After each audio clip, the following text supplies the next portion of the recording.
Look, bro, this is the second time that I set my camera down and I wanted to record of what I want to do to get back, fully immerse myself into the sneaker game. And every time that I'm about to make this video, there's something that makes me not want to go back anymore, bro. And it just happened to be, and it hurts. Then it's actually the second time. The first time I let it slide. This time it made me mad, so I gotta tell Tori. And make sure to stay to the end of the video as well, because I'm also giving away my clothing brand and free shoes as well. So I want y'all to be a part of that as well. So without further ado, bro, I'm gonna tell y'all my tragic story, bro. So originally, obviously, I got into the sneaker game for resale. I was money hungry, and it got me clout. I'm gonna keep it a buck. I was about 16. That's what every 16 dream. Like, I wanted clout. Simple as that. 16 in like 2016 or what, however I was.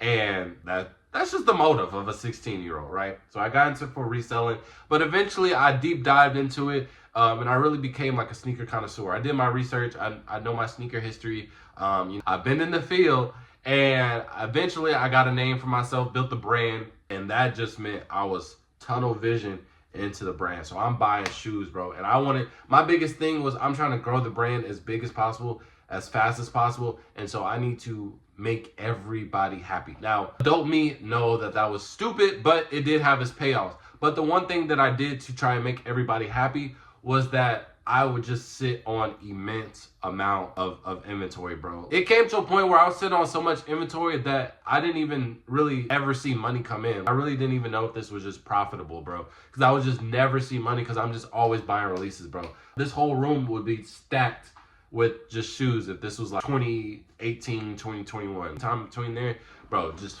this whole room just covered in shoes. You can't see the doors, you can't see the wall, you can't see the carpet, bro. Because I wanted to make sure if anybody random just hit my DM at any given moment, I had something for them, bro.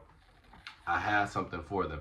And also, one thing that I did to separate myself was, one, I did free deliveries. And again, adult me, never doing that again. But obviously, it had its pros. And then two, I never really made people do deposits. Because I feel like deposits always kind of scared people away. Dang, I gotta put 50. Dang, I never really did business with bro. It always just scared people away. So I never did deposits. Adult me, never do it again, even though it did happen. But I didn't care because if they did flake, I would just keep it as inventory. And we're on to the next play. Ball up, check up. I'm saying ball up top. All of the phrases, bro. Ball up top. You dig what I'm saying? And so it kind of just worked out because I just wanted as much inventory as possible. Now, obviously, we know now that sneakers aren't that profitable, and we were in a down years. I think it's kind of revamping in 2025. And so I changed my ways, obviously. One, I'm not buying shoes. I don't even have inventory anymore. And so now, if you don't give me a deposit, I don't even bother getting the shoe because the profit margins isn't good enough for me to risk sitting on $200 just for you not to buy it. And even if I sell it to somebody else, I'm only making, some chump change, something to fill up my tank. Something to buy me some Chipotle with guac. You dig what I'm saying? So it just wasn't worth it. So there was a long stretch of time where I wasn't doing it. If they call me after the release, oh, you got these? Nope, you didn't pre-order. I'm sorry. And so now I had two incidents. One, and this is the one that I let slide because I did this for my personal reasons. There's this guy that I met, or at least he knew me. He found me on social media, and he ended up being a bouncer at one of the clubs downtown. And I have friends that they all hoop, so I only see them like every 5 months. So when we do want to pop out, I kind of want to have call, hey bro, can you let us in? I'm not trying to wait the line. Boom. So he hit me up and was like, yo, I want these shoes. He wanted some Bad Bunnies, like the Bad Bunny collab with Messi, and I got it for him. But I was out of town, so he was like, oh, well, I'm going to just hit you when you back in town. Came back to town, he just read the message, and I just ended up having to keep him.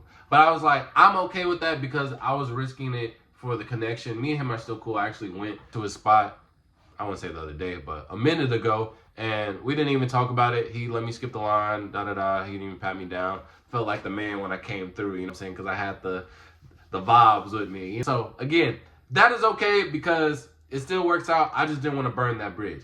But this next dude, I don't even know him from a can of paint, bro. I don't even know him. Actually, I do. He used to hoop in the same district as us when I was in high school. Fast forward, I think he plays overseas now. He hit me up a minute ago about some Kobe's. I swear to God, I never saw his message. So I was like, dang. And I didn't see it until like 2 weeks later. And I was like, dang, I never saw this message. And so I just ignored it because one, I didn't have the shoe anymore. And then also it's like, I hate when people just reply to me super late. You might as well just never reply, bro. If I send you a text and you reply 2 weeks later, bro, you could have just kept that to yourself. So I didn't want to do that either. Then some more weeks go by and he asks about the Concrete Boys. So I'm like, oh, okay. And nobody really wanted them. And I'm just trying to get some unboxing videos for you guys for the channel. So I'm like, let's do it. I told him a price. He said, yes, cool. That's good. Let's do it. Let's meet up. And I'm like, okay. And so he's like, where you stay? And he actually ended up only staying like 10 minutes away from me. So I'm like, oh, bet, yeah, like, let's just meet here at 3 o'clock. And so I'm like, okay. And he came up with all this. He said, let's meet here at 3. I'm like, okay, surefire sale. I go pick up the shoe. And mind you, I got them early. And basically, I'm backdooring. And you can't return a backdoor. That's just unwritten rule, bro. You're messing up the game. So basically any shoe that I backdoor, get early, etc., I can't return. So I literally have to sell it. There's not even an option. So I buy the shoe, and mind you, I'm not buying it for retail either. But the price that I was charging him, I was still able to make some profit. So I buy the shoe for more than retail. I get it. And as I'm purchasing it, he's like, hey, bro, and mind you, it's probably like 2 o'clock right now. And he's like, hey, bro, do you think you can meet me at the same spot just at 2:30? And I was like, I'm in another part of the town, and I think by the time I get there, it'll be a little bit late. And he was like, oh, no worries. 3 o'clock is still good. So I'm like, okay, bet. Buy the shoe, get in my whip, and I'm driving there, bro. And it's about 2:45. And I text bro, I said, hey, bro, I'm 9 minutes away.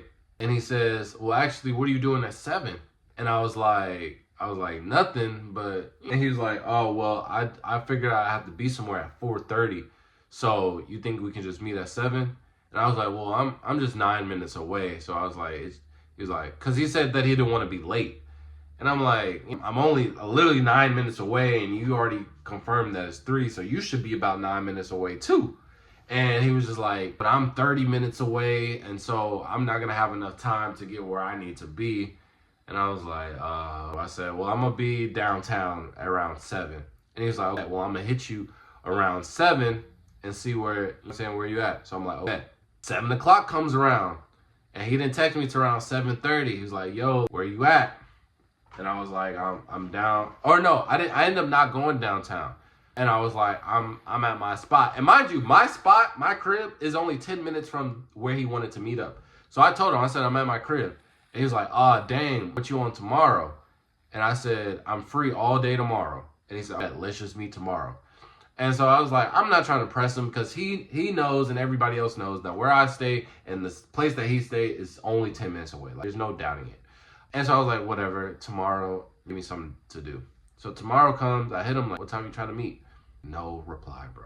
And so I'm stuck with those 2 shoes. Now the Bad Bunnies might keep. The only reason I don't want to keep them is 1, because I paid way too much over, and 2, they look long. But I want to get into that style of shoe, bro. I think they're so fire. Now the Concrete Boys, that is why I'm so mad, because that shoe just sucks. That shoe sucks. I didn't want to even pay that much, and I could have just paid it for retail at any other store on release day and just tried to, get a quick little buck, trying to finesse somebody, and I ended up getting finessed. So, and I don't want to keep that shoe. It's my size too. Both of these shoes are in my size, and I don't want to keep that. So what I might do for you guys is that more than likely I'll make that as a giveaway.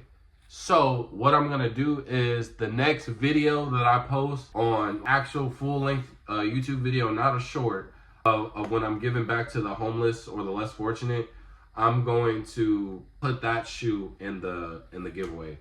I was thinking about starting off with something like super slight dunks, but all the dunks that I have are kids and women's sizes. And I don't know, with my audience, I don't know how many people that would really affect. Like, I'm saying? I don't know how many people would genuinely be able to wear it. And I really don't care what you do with the shoes. You can sell it, you can wear it. I could care less. I'm not one of those people. If you win it, do what you want. I'm not going to judge you. I really don't care. But I think more people would prefer to have something that they can wear versus, unless it's just like a rare shoe, but I don't, probably not gonna make that much money off it. But if you're just getting it for free, that's still $300. So I'll take a free $100 just for watching a random dude on the internet. I'll do it, no cap. But I'm really just kind of debating on if I want to start with a dunk first, but even though it's in like kids and women's sizes, or do I just want to start off with Concrete Boys and they're size 12. So, because I'm pretty sure I can easily find a size 12 viewer versus size 6. So let me know what you thought about that. Oh, and also give me your worst story of a flaker, bro, because I just hate flakers. I hate flakers. They're so annoying, bro. I flake sometimes, but I try to at least give folks a heads up, bro. Because I'd rather you flake, but give me a reason. A legit reason, though. If you tell me some BS, or if this is the third time you tell me that your grandma dead, bro, how many grandmas do you have, bro? How many grandmas do you have, bro? But yeah, let me know y'all's funniest flake story if you ever flake. And I've had people, even people that I'm close with, that flaked with me. And my funniest one, he's actually in the NBA, because I was selling him when he was a kid, or I guess a teenager. And he flaked on me one time, but I didn't even think nothing of it. Like, he just never responded. But I never bought the shoe, so I wasn't mad. And then like years later, he was like, okay, so the player that I'm talking about is Ron Holland. And the reason why he brought it up that he flaked is because Jared McCain had hit me up and was like, basically like, yo, can I get some free shoes for a shout out? And he only hit me up because he knew Ron, and he knew Ron shopped with me. And so I sent it to Ron. I'm like, yo, get your mans, because I can't get nothing out for free. Listen, a shout out, bro? Nah, I can't do it. And then he's like, dang, why he come at you like that? Like, he don't even know you for real. And he was like, you know what I'm saying? It'd be different if you know what I'm saying? Like, you could talk to me a different type of way, which in the way that he was saying, I understand it. I'm saying like, me and you boys, I was like, get some leeway with some stuff, which he does, and a lot of my customers do. But he just told me, he was like, yeah, even back in the day, he's like, I remember I flaked on you, and I didn't tell you why. But he's like, that's just because I didn't know you, and I was kind of just like nervous. All right, you good, bro. But that's my dog. You know what I'm saying? Seeing him good in the NBA, but it gets rough as not a reseller, but just any business where somebody flakes, bro. But yeah, let me know about the giveaways, bro. Let me know how y'all want me to do it.